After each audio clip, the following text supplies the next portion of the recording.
آج ہم ایک بہت ہی قدیم اور سبق آموز کہانی میں جا رہے ہیں۔ ایک ایسی کہانی جو دو مٹکوں کے ذریعے ہمیں خود کی قدر اور چیزوں کو دیکھنے کے انداز کے بارے میں بہت کچھ سکھاتی ہے۔ یہ ایک ایسی کہانی ہے جو ہمیں اپنی خامیوں کو ایک بالکل نئے زاویے سے دیکھنے پر مجبور کر دے گی۔ تو چلیے اس تجزیے کی شروعات اسی ایک سوال سے کرتے ہیں۔ یہ سوال اس پوری کہانی کا سمجھے مرکزی خیال ہے۔ کیا کوئی کمزوری واقعی کمزوری ہوتی ہے یا یہ صرف ہمارا دیکھنے کا نظریہ ہے جو اسے ایسا بناتا ہے؟ کہانی کا پورا دارومدار انہی دو مخالف احساسات پر ہے۔ ایک طرف ہے کامل مٹکا جو اپنی کارکردگی کی وجہ سے خود کو بہتر سمجھتا ہے، اور دوسری طرف ہے ٹپکنے والا مٹکا جو اپنی ایک خامی کی وجہ سے خود کو ایک بوجھ محسوس کرتا ہے۔ اور یہی وہ کشمکش ہے جہاں سے ہماری کہانی آگے بڑھتی ہے۔ تو چلیے اس کہانی میں تھوڑا گہرائی سے اترتے ہیں۔ ایک بہت محنتی کاریگر تھا جس کا نام بھیمیا تھا۔ وہ روزانہ ایک لکڑی کے ڈنڈے پر 2 مٹکے لٹکا کر ان میں پانی بھر کر لایا کرتا تھا۔ تو اس کہانی میں 3 اہم کردار ہیں۔ ایک تو بھیمیا ہے جو خاموشی سے اپنا کام کرتا رہتا ہے، پھر ہے ایک کامل مٹکا جسے اس بات پر بڑا فخر ہے کہ وہ بالکل بے عیب ہے اور اپنا کام بہترین طریقے سے کرتا ہے، اور آخر میں ٹپکنے والا مٹکا جو اپنی دڑاڑ کی وجہ سے ہر وقت شرمندگی اور ناکامی کے احساس میں ڈوبا رہتا ہے۔ اب ہم کہانی کے اس حصے میں آ گئے ہیں جہاں جذبات کی اصل کشمکش ہے۔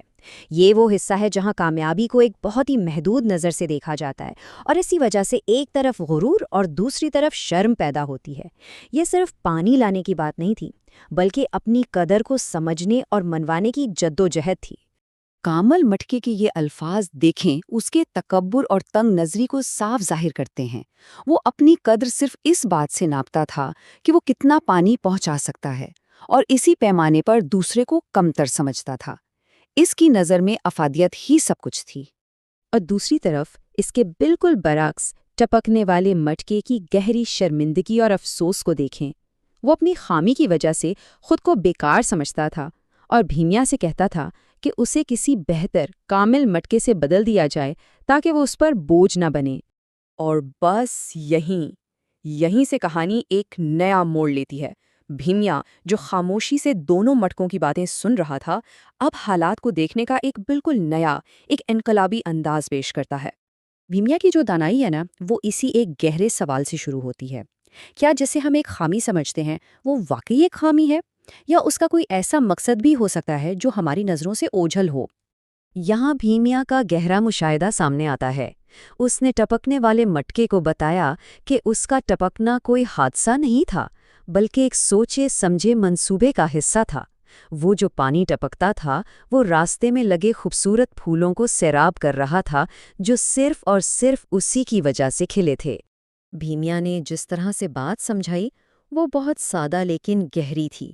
سب سے پہلے اس نے اس بات کو مانا کہ ہاں، مٹکا پانی ٹپکاتا ہے۔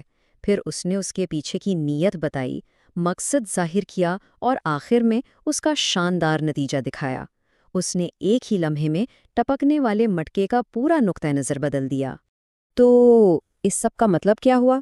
مطلب یہ کہ جسے ٹپکنے والا مٹکا اپنی سب سے بڑی خرابی، اپنی ناکامی سمجھ رہا تھا، وہ دراصل اس کی ایک انوکھی خصوصیت تھی۔ یہ کوئی بگ نہیں تھا، بلکہ ایک فیچر تھا جسے کاریگر نے ایک بڑے مقصد کے لیے استعمال کیا تھا۔ چلیں اب تھوڑا کہانی سے باہر آتے ہیں اور اس کے سبق پر بات کرتے ہیں کہ آج کے دور میں اس کی کیا اہمیت ہے۔ یہ صرف مٹکوں کی کہانی نہیں ہے، یہ ہم سب کی اپنی زندگی کی کہانی بھی ہو سکتی ہے۔ جب کامل مٹکے نے پوری تصویر دیکھی تو اسے اپنی غلطی کا احساس ہوا۔ یہ تبدیلی ہمیں بتاتی ہے کہ جب ہم دوسروں کی انفرادیت کی قدر کرنا سیکھتے ہیں تو ہمارا اپنا رویہ کیسے بدل جاتا ہے۔ تو اس پوری کہانی سے ہم کیا سیکھ سکتے ہیں؟ پہلی بات تو یہ کہ زندگی میں ہمارا مقصد ہمیشہ سامنے نظر نہیں آتا، اسے ظاہر ہونے میں وقت لگ سکتا ہے۔ دوسری بات، جسے ہم اپنی کمزوری سمجھتے ہیں وہ صحیح ماحول اور صحیح نقطۂ نظر سے ہماری سب سے بڑی طاقت بھی بن سکتی ہے۔ اصل قدر کو سمجھنے کے لیے ہمیں چھوٹی چھوٹی باتوں سے ہٹ کر پوری تصویر دیکھنی پڑتی ہے۔